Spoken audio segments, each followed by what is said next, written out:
పిడుగురాల పట్టణంలోని తెలుగుదేశం పార్టీ కార్యాలయం వద్ద ఎన్టీఆర్ భరోసా పెన్షన్ల పంపిణీ కార్యక్రమంలో పాల్గొన్న గురుజాల శాసనసభ్యులు ఎర్రపతినేని శ్రీనివాసరావు గారు పిడుగురాల పట్టణంలోని తెలుగుదేశం పార్టీ కార్యాలయం వద్ద నూతన సంవత్సరం సందర్భంగా జనవరి 1వ తారీఖున పంపిణీ చేయవలసిన పెన్షన్లను రాష్ట్ర వ్యాప్తంగా ఒకరోజు ముందుగా డిసెంబర్ 31వ తేదీ అనగా నేడు ఎన్టీఆర్ భరోసా పెన్షన్ల పంపిణీ కార్యక్రమంలో గురుజాల శాసనసభ్యులు ఎర్రపతినేని శ్రీనివాసరావు గారు పాల్గొని పిడుగురాల పట్టణంలోని 6వ వార్డుకు చెందిన వివిధ రకాల పెన్షన్దారులకు పెన్షన్లు అందజేసి అనంతరం గురుజాల నియోజకవర్గ ప్రజలకు శాసనసభ్యులు ఎర్రపతినేని శ్రీనివాసరావు గారు నూతన సంవత్సర శుభాకాంక్షలు తెలియజేశారు. ఈ కార్యక్రమంలో పిడుగురాల పట్టణ మున్సిపల్ ఏఈ రాఘవేంద్రరావు గారు, మున్సిపల్ సిబ్బంది మరియు సచివాలయ సిబ్బంది, పెన్షన్ లబ్ధిదారులు, పిడుగురాల పట్టణంలోని వివిధ హోదాలో ఉన్న కుటుంబ నాయకులు, కార్యకర్తలు, అభిమానులు, యువత, మహిళలు పాల్గొనడం జరిగింది. 2025 నూతన సంవత్సర శుభాకాంక్షలు. ప్రతి నెల 1వ తారీఖు ఇవ్వాల్సిన పెన్షన్లు 31వ తారీఖునే గౌరవ ముఖ్యమంత్రి గారు నారా చంద్రబాబు నాయుడు గారు ఈరోజు రాష్ట్ర వ్యాప్తంగా కూడా దీన్ని అమలు చేస్తూ ఉన్నారు.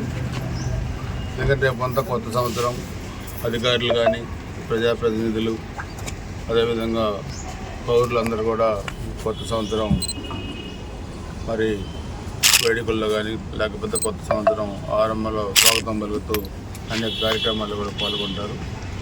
సో ఎన్నికల ముందు ఇచ్చిన హామీల్లో భాగంగా మరి పెన్షన్ని 3,000 నుంచి 4,000 చేయటం, అంతకుముందు కూడా 2019 ఎన్నికల్లో వైఎస్ఆర్సీపీ జగన్మోహన్ రెడ్డి అప్పుడు దాకా 2,000 రూపాయలు పెన్షన్ 3,000 చేస్తా అని ఒకసారి కాకుండా ప్రతి సంవత్సరం పెంచుకుంటూ వచ్చారు. అదేవిధంగా 14లో చంద్రబాబు నాయుడు గారు ముఖ్యమంత్రి అయ్యేసరికి రాష్ట్ర విభజన టైంలో 200 రూపాయల పెన్షన్ ఉంటే దాన్ని 1,000 రూపాయలు, అక్కడ నుంచి 2,000 రూపాయలు కూడా చేయడం జరిగింది. సో ఈరోజు ఎన్నికల హామీ నెరవేర్చే దాంట్లో ఈ ప్రభుత్వం, ఎన్డీఏ ప్రభుత్వం చిత్తశుద్ధితో పనిచేస్తూ ఉంది. త్వరలో ఇది హౌసింగ్ కానీ లేకపోతే ఈరోజు మనం మీడియాలో కూడా చూసాం, ఉగాది నుంచి ఆర్టీసీ బస్సులో మహిళలు కూడా ఉచిత ప్రయాణం కానీ, సో సూపర్ సిక్స్ కార్యక్రమాలన్నీ కూడా అమలు చేసేదానికి కూడా ప్రభుత్వం సిద్ధంగా ఉంది. అందులో ఉచితంగా సంవత్సరానికి 3 గ్యాస్ సిలిండర్ కూడా పథకం కూడా అది స్టార్ట్ అయింది.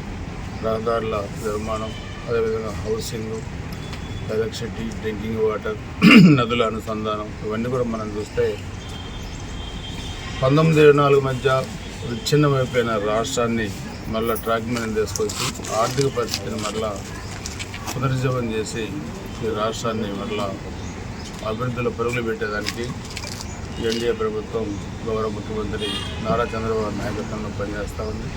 అలాగే మన గురుజాల నియోజకవర్గంలో కూడా 1924 మధ్య జరిగిన విధ్వంసాన్ని దృష్టిలో పెట్టుకొని మరలా శాంతి భద్రతను కూడా దృష్టిలో పెట్టుకొని అభివృద్ధి వైపు గురుజాల నియోజకవర్గాన్ని తీసుకెళ్లేదానికి కూడా మేమందరం కూడా కృషి చేస్తూ ఉన్నాం. ప్రజలందరి సహకారం, మీడియా సహకారం తీసుకొని కూడా అన్ని రంగాలు కూడా ముందుకెళ్తాం. ఎందుకంటే 2024 ఒక ఫ్యాక్షనిస్ట్ పరిపాలన ఇంటికి పంపించడానికి మరి 2024 ఒక మంచి మెజార్టీ కూడా ఎన్డీఏ ప్రభుత్వానికి ఇచ్చింది. ఆ స్ఫూర్తితోనే 25కి స్వాగతం పలుకుతూ 25లో కూడా మరింత ఉత్సాహంగా స్ఫూర్తితోని రాష్ట్ర అభివృద్ధి కోసం, గుజరాత్ అభివృద్ధి కోసం కూడా తప్పకుండా పనిచేస్తాం.